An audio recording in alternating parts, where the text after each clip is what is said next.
da existência do crime, né? Havendo crime, ou seja, o fato de sendo típico, ilícito, culpável, em regra, surge para o Estado o direito de punir, ou seja, a punibilidade.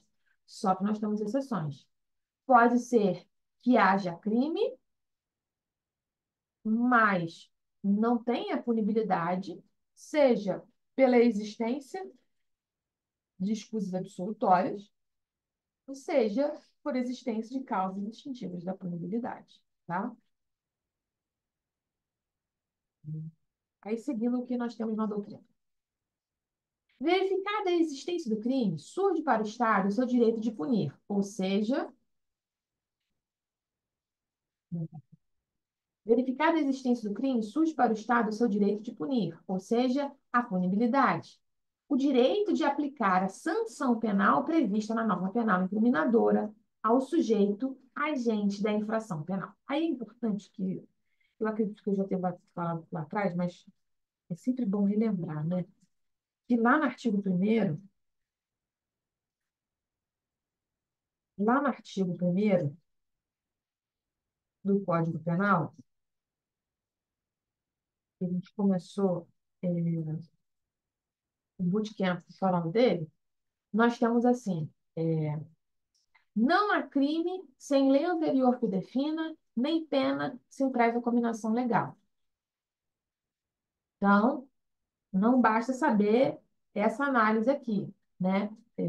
Isso aqui, essa estrutura da existência do crime, ela tem que ser preenchida partindo do pressuposto que eu tenho previsão legal, né? Em lei penal. Então, não há crime sem lei anterior que o defina, nem pena sem prévia combinação legal. Leia-se crime, mas não é só crime, é crime contra a ação penal, né? Porque crime é espécie de infração penal. Então, lá no artigo 1º, onde está escrito crime, o ideal seria o legislador ter colocado infração penal. E onde está escrito pena, lê-se sanção penal, porque pena é espécie de sanção penal. Uma pessoa não pode sofrer, não pode ser aplicada contra ela uma pena sem previsão legal, mas também não pode ser aplicada contra ela uma medida de segurança sem previsão legal, tá? Então, por isso que nós estamos trabalhando aqui a palavra sanção penal, né? A punibilidade, ela pode ser aplicada mediante uma pena de fato ou uma medida de segurança. Aí por isso que aqui a doutrina está falando de sanção penal. Verificada a existência do crime, surge para o Estado seu direito de punir, ou seja, a punibilidade, o direito de aplicar a sanção penal prevista na norma penal incriminadora ao sujeito agente de quê? De infração penal. Em se tratando da teoria tripartida do conceito na lista de crime, é importante ressaltar que a punibilidade... isso aqui... uma das coisas mais importantes, né? Que a punibilidade não integra o conceito, sendo apenas a consequência jurídica do crime. Eu estou falando isso. Absurdamente cedo? Óbvio, eu sei, também acho. Mas, no lapso de nervosismo e ansiedade, pode ser que o óbvio ele desapareça, né? Mais uma questão. Se nós estamos falando da teoria tripartida, que é adotada no Brasil, para ver crime, tem que integrar 3 substratos. Se em algum momento lhe for questionado, de acordo com a teoria tripartida, se a punibilidade integra esse conceito, a resposta é não. Porque o conceito de crime está aqui.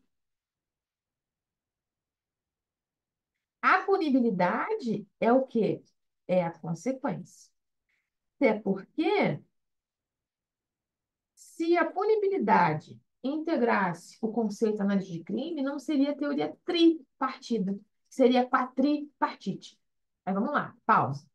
Existem doutrinas, que não são as majoritárias, porque não é adotado no Brasil, que vai defender essa teoria quadripartite, dizendo que a punibilidade tem que ser entendida enquanto um dos substratos do conceito de crime, tá? Essa teoria não é majoritária, porque nós adotamos a teoria tripartida. Então, de acordo com o sistema que nós adotamos, a teoria que nós adotamos, da teoria tripartida, A punibilidade não integra o conceito analítico de crime. Por quê? Porque para a gente, né, para a gente que eu digo, para a teoria que nós seguimos, a punibilidade é uma mera consequência jurídica do crime, tá? No caso, a gente está falando de crime, porque é o tema, né, do bootcamp, que é a teoria geral do crime. Mas veja que a punibilidade ela acaba sendo consequência jurídica da existência de uma infração penal. Logo, conclui-se que, havendo crime, a regra é a existência da punibilidade. Contudo, se extinta, o crime não desaparece, apenas deixa-se de ser aplicada a pena ao caso. Então, pode ser que haja crime no caso concreto, a gente consiga ticar cada um desses substratos e, no final da história, não ser aplicada a punibilidade, tá? Como exceções à regra da punibilidade, tem-se as causas extintivas da punibilidade, não, extintivas mesmo, que tem uma identificação, dito aí. Causas extintivas da punibilidade e as escusas absolutórias. Professora, qual é a diferença de uma para outra? Fácil. A punibilidade ela é a regra. É quando surge para o Estado esse direito de punir.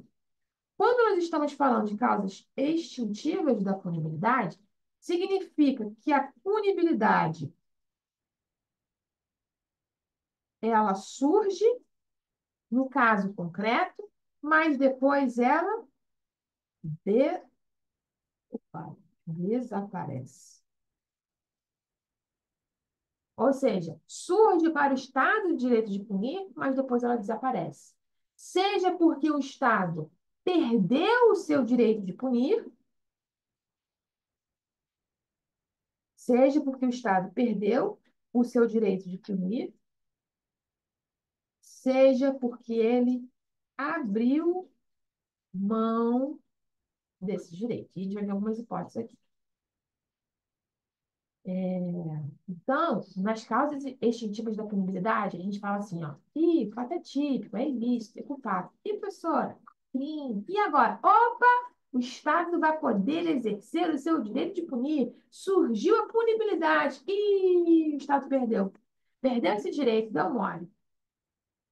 Ou surgiu a punibilidade, mas no caso concreto, o Estado decidiu por abrir mão desse direito, tá? E cada quadrado vai ter algum exemplo. Nas escusas absolutórias, não. Nas escusas absolutórias, a gente consegue pensar: fato é típico, é ilícito, é culpável, há crime, porém, não surge.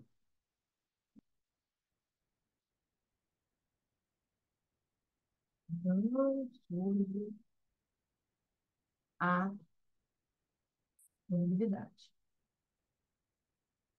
Como assim, professora? Como é que eu vou saber que a punibilidade não vai surgir? Texto em lei.